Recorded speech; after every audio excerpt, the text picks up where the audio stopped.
Olá, ela é especialista de conteúdo no Nubank Serviços Financeiros, atuando na criação de conteúdos para o blog Fala Nubank. Jornalista formada na Universidade Presbiteriana Mackenzie em 2018, trabalhou na Rádio CBN produzindo os programas CBN Brasil, CBN Sustentabilidade e CBN Gerações. Também na CBN, participou da equipe de criação do podcast Vozes, Histórias e Reflexões, onde fez roteiro, locução e produção. O programa Memória do curso de jornalismo recebe hoje a jornalista Érica Paixão. Olá, Érica, que bom revê-la.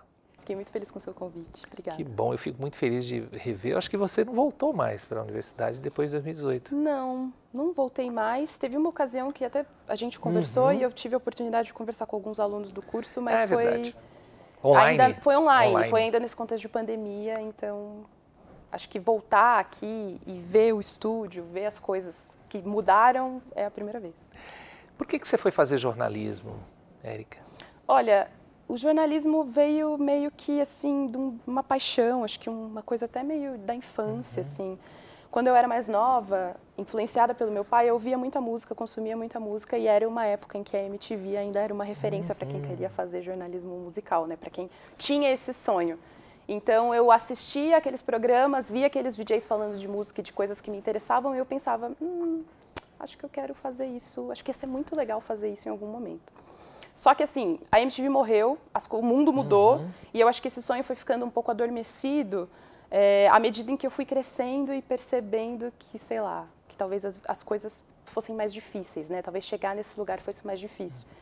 E aí eu escolhi jornalismo meio que por surpresa, porque quando chegou a hora de fazer a escolha para entrar na universidade, eu fui por um caminho meio que mais fácil, pensei, o curso de jornalismo talvez seja muito concorrido, eu sei que se eu não conseguir uma bolsa de estudos, talvez eu não entre na universidade, então vou tentar cursos que sejam mais fáceis, entre aspas, né? Que eu imaginava que, na ocasião, eu fosse entrar com mais facilidade. E aí fiz o vestibular, fui surpreendida pela minha nota do Enem, tirei uma super nota que me deu a possibilidade de estudar aqui. E daí foi não, se eu conseguir, acho que é um sinal do universo de que esse é o caminho. Eu vou lá e vou seguir minha intuição e vou tentar fazer, enfim, minha vida e construir uma carreira dentro dessa profissão. Já era algo visado a Universidade Mackenzie, não? Não, nesse sentido eu acho que foi até o Mackenzie que me escolheu, porque foi isso. Eu tirei uma nota no Enem que foi boa e era exatamente a nota que eu precisava para entrar no Mackenzie como bolsista do ProUni. E aí, nesse sentido, assim, eu sempre cito o ProUni como uma coisa que mudou minha vida, um divisor de águas, assim. Acho que eu sou muito fruto de um programa social que deu certo, porque eu acho que se não fosse essa oportunidade, talvez eu não tivesse conseguido entrar na universidade. Então, foi meio que por isso, assim, que eu escolhi o Mackenzie ou o Mackenzie me escolheu. Já que você citou o ProUni, você acha que o ProUni ajudou na diversidade? Eu acho que sim, porque na mesma geração que eu, entraram muitos outros alunos que também eram bolsistas, que também eram cotistas, né, porque a gente entrou pelas cotas afirmativas raciais. E eu acho que isso ajudou muito. E assim, não falo nem só do curso de jornalismo. Eu lembro que na época eu também fiz parte do Afromac, né, que era o coletivo de alunos negros do Mackenzie. E dentro do coletivo a gente percebia que tinha muita gente que também era bolsista. E aí eu acho que, falando da minha geração, da experiência que eu tive aqui, isso foi assim, muito importante para trazer mais diversidade, para que esses alunos que talvez não tivessem condição de pagar pela universidade pudessem estar nesse espaço também, sabe? Acho que é muito uma coisa de oportunidade. A ProUni deu oportunidade para que a gente ocupasse esse espaço também. O Afromac é uma das atividades que podemos dizer externas, né, à sala de aula. Que outras atividades você desenvolveu aqui? Ou seja, porque imagino que o Afromac deve ter ajudado na sua formação. Que outras atividades te ajudaram na formação? O Afromac ajudou muito na minha formação porque eu tive contato com outros alunos que eram parecidos comigo, então a gente podia trocar nossas experiências, a gente podia falar das coisas que a gente estava vivendo, a gente podia se engajar em mudanças que a gente achava que eram necessárias para a universidade, mas eu também participei de um projeto aqui que foi muito legal, eu não vou lembrar o nome, mas era um projeto em que a gente teve a oportunidade de viajar para o Rio de Janeiro na Olimpíada de 2016 para acompanhar alunos intercambistas dos Estados Unidos que estavam aqui para cobrir as Olimpíadas. Então foi um desses projetos que, eu sempre penso, cara, se eu não estivesse no Mackenzie naquele ano, naquela hora, com aquela oportunidade, eu também não teria ido para o Rio, talvez não tivesse conhecido essas pessoas. Foi uma coisa que me abriu muitas portas fazer parte desse projeto, porque eu também conheci outras pessoas que estavam já no mercado, conheci outros estudantes de outros lugares, pude trocar experiências com eles sobre o fazer jornalismo fora do Brasil. Então foi tipo uma coisa totalmente diferente assim do que eu estava acostumada e que me abriu muitos caminhos, sabe? Era uma atividade complementar na época, Isso, né? era uma atividade complementar. E eu lembro que na volta a gente precisava também escrever uma reportagem, fazer uma reportagem sobre como foi a nossa experiência. E eu fiz um paralelo na ocasião sobre tipo as periferias de São Paulo e as periferias que a gente tinha no Rio de Janeiro, né? Porque eu sou de Francisco Morato, que é uma cidade na região metropolitana de São Paulo, enfim, uma periferia de São Paulo. E eu achei que ia ser interessante fazer esse paralelo entre a realidade que eu tinha aqui com a realidade que eu encontrei lá. Então foi muito, muito bom ter feito parte desse projeto.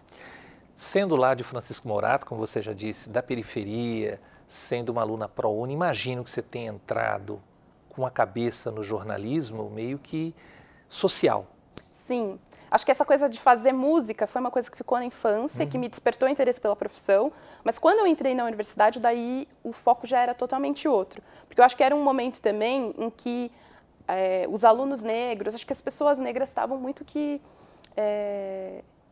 não sei, acho que inspiradas pelo momento, pelas turbulento momento que a gente estava passando, né? Exato. E aí foi um momento em que eu, sei lá, parei de alisar o cabelo, deixei ele crescer, passei a me reconhecer como uma pessoa preta, porque eu acho que isso também era uma coisa que eu não fazia até então, não me percebia até então. E entrei no curso querendo falar sobre isso, falar sobre diversidade e inclusão, e querendo fazer a diferença na sociedade com o jornalismo. Então, essa foi uma coisa que me motivava muito, assim, e que em toda a minha trajetória na universidade esteve muito presente. Eu lembro que, inclusive, no meu trabalho de conclusão de curso, isso foi uma coisa que apareceu. Falar de diversidade era uma coisa que era natural para mim, porque me tocava, mas eu também sentia que eu podia fazer a diferença a partir das escolhas dos personagens, das vozes que eu procurava amplificar nas matérias que eu fazia, sabe? Você acredita que você conseguiu esse espaço dentro de sala de aula? Eu acho que sim. Eu acho que foi... Em alguns momentos era difícil, assim, porque o número de alunos negros sempre foi minoritário, né? Eu acho, apesar da nossa turma ter um grande número, que eu acho que eram, sei lá, 7 ou 8, ainda era pouco diante de todas as pessoas que estavam ali. Então, eu sempre sentia que a gente estava, assim, causando um incômodo, mas que isso era bom, sabe? Por causa das pautas, talvez? Sim. E talvez... E também uma coisa que eu acho que acaba sendo ruim é que sempre acaba recaindo sobre os alunos negros essa pressão de falar sobre essas coisas, de levantar a voz quando alguma situação de racismo acontece. E às vezes a gente fica tão fragilizado ou é tão pego de surpresa por essas coisas que também era difícil. Então eu sinto que a gente conseguiu fazer barulho, mas também era difícil ter que lidar com isso às vezes, sabe? Porque é isso, tem dias que você só quer falar. Isso acontece na sociedade de forma geral, né? A sua Exatamente. colega Amanda, que eu conversei aqui, falou assim, eu não sou wiki preta. Exatamente. E aí é isso, às vezes a gente só quer estar lá assistindo a aula como qualquer outro aluno, mas às vezes precisa levantar a voz ou precisa ser a pessoa que vai ter uma opinião divergente, porque são coisas que nos afetam diretamente. E são coisas que às vezes só a gente percebe. Então, por mais que seja cansativo, às vezes a gente precisa também estar nesse lugar. Então, a gente está o tempo inteiro, como pessoas pretas, numa sociedade que é racista, tendo que lidar com essa dualidade, sabe? De tipo, vou me posicionar, não vou me posicionar, mas eu não queria ter que me posicionar, mas preciso, sabe? Então é complexo, mas eu acho que conforme a gente vai amadurecendo, a gente vai sabendo lidar melhor com essas questões. Falando da sua formação técnica, Érica, eu tinha certeza, assim como outros professores, que você tinha uma tendência enorme para o rádio, e a gente não se enganou porque você foi para a CBN. Isso já era algo que você percebia dentro do curso? Não era algo que eu percebia e foi também uma surpresa, assim. Eu gostava muito de rádio e gostava muito de podcast. E aí, e também foi um momento em que os podcasts acho que estavam ficando mais fortes no Brasil e eu, de algum modo, soube me aproveitar dessa onda para conseguir entrar na CBN, né? Eu sempre digo que, tipo, o fato de ter produzido um podcast como trabalho de conclusão de curso foi decisivo para que eu entrasse na CBN, porque eu levei aquilo como portfólio e eles gostaram muito do meu perfil. E daí, por isso, fui contratada. Mas não era uma coisa que eu imaginava que fosse acontecer tão rápido, sabe? Foi muito rápido, assim. Eu me formei, daí tive uma outra experiência sendo estagiária, produzindo conteúdo para a Latam, né, para a revista de bordo da companhia aérea. E aí, naquela ocasião, acho que um ano depois, mais ou menos, que eu tinha me formado, surgiu essa vaga na CBN, me apliquei. E foi isso, né? O podcast que eu tinha feito foi meio que decisivo para que eles achassem meu perfil interessante. Não era uma coisa que eu imaginei que fosse acontecer tão rápido. Mas que bom que deu certo, sabe? Eu imagino que o trabalho que você está fazendo hoje no Nubank, na época da faculdade, nem passava pela tua cabeça que era papel também de jornalista. Como é que foi essa transição?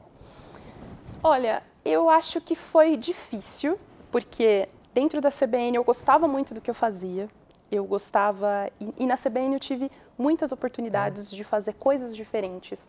Quando eu entrei lá como trainee, e por isso eu tive a oportunidade de girar entre as posições, né? Então fiquei um tempo fazendo o podcast Vozes, depois fui para a produção dos programas ao vivo, mas lá a gente também faz apuração, a gente também faz reportagem, tem os plantões de finais de semana em que a gente fica girando, né? Eu passei por quase tudo, assim, tive um 360 bem completo.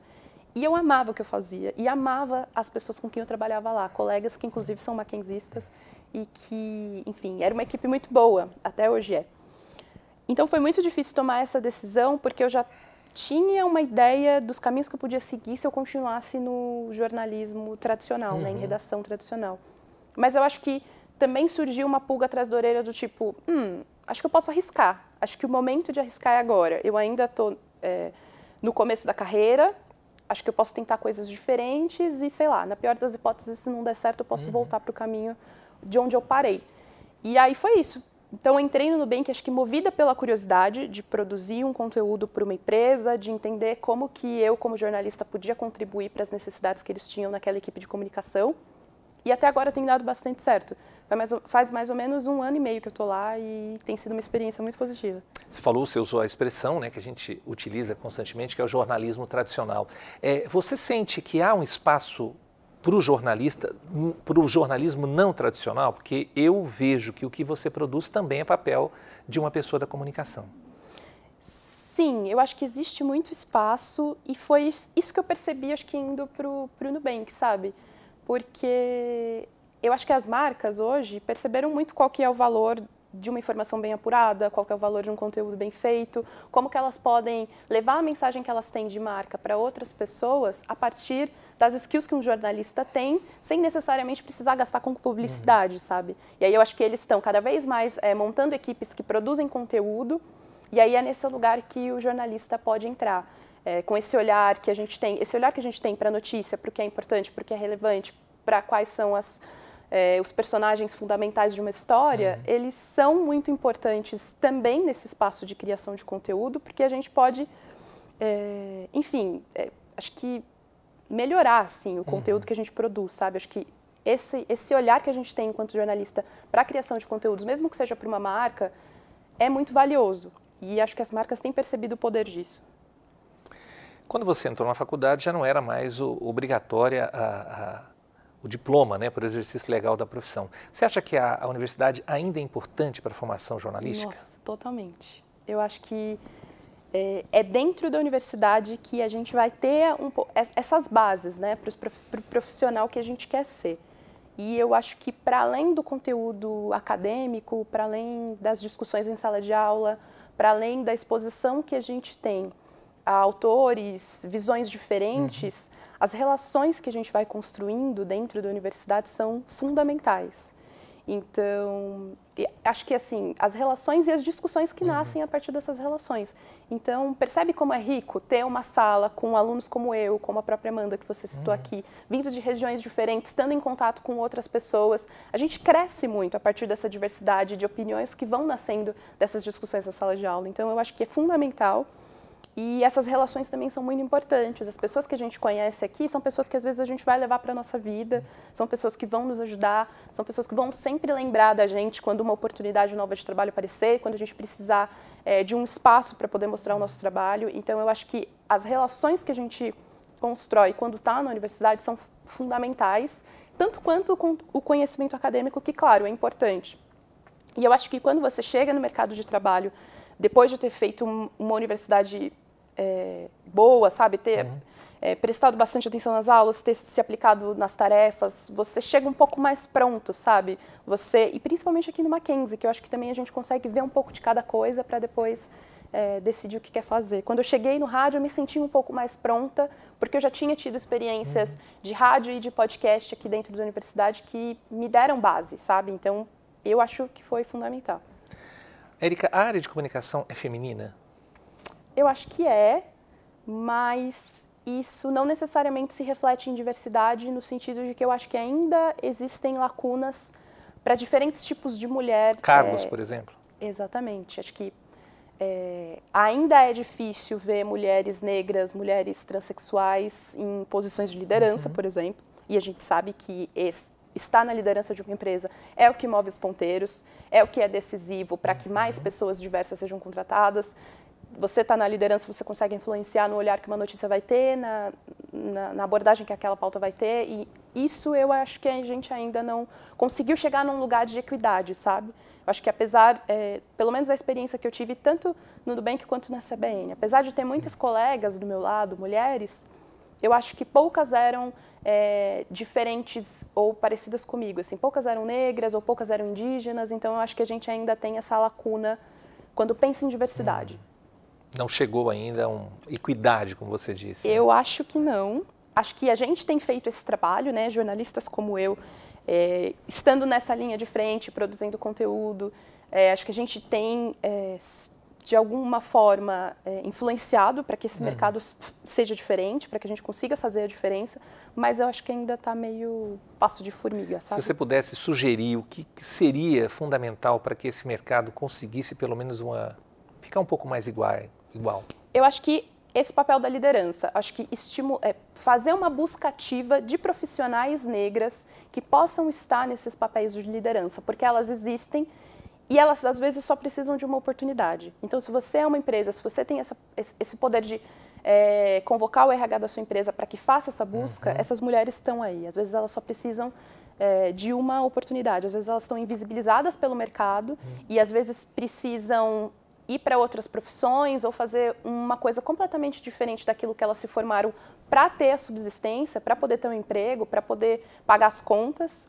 Mas é uma coisa de você olhar e falar, cara, essa mulher vai ser uma boa líder, dar oportunidade e não só oportunidade, mas também permitir que essas mulheres possam aprender durante o processo. Porque eu acho que um peso muito grande que a gente, enquanto pessoa negra, carrega quando está no mercado é essa coisa de ser perfeito, de não poder falhar. A gente chega com essa pressão porque a gente é a primeira geração. Nós somos as primeiras pessoas que estamos chegando nesse lugar e a gente pensa, cara, preciso fazer acontecer.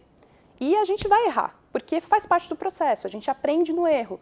Só que eu acho que também existe pouca vontade das empresas em perceber isso, em acolher esses funcionários, às vezes oferecer capacitação para que eles possam exercer esse papel com mais qualidade. Então, acho que caminha um pouco por aí, pela capacitação, pela oportunidade e pela aprendizagem mesmo, sabe? Voltando especificamente no jornalismo, Érica, que avaliação que você faz do jornalismo? Você acompanhou, né? A gente pode pegar de 2016 a 2018, foi alguns anos tumultuados na política brasileira. Que avaliação que você faz do jornalismo hoje e se mudou da sua formação até aqui? Cara, eu acho que é isso. Acho que ao longo desses anos a gente foi meio que aprendendo com tentativa e erro.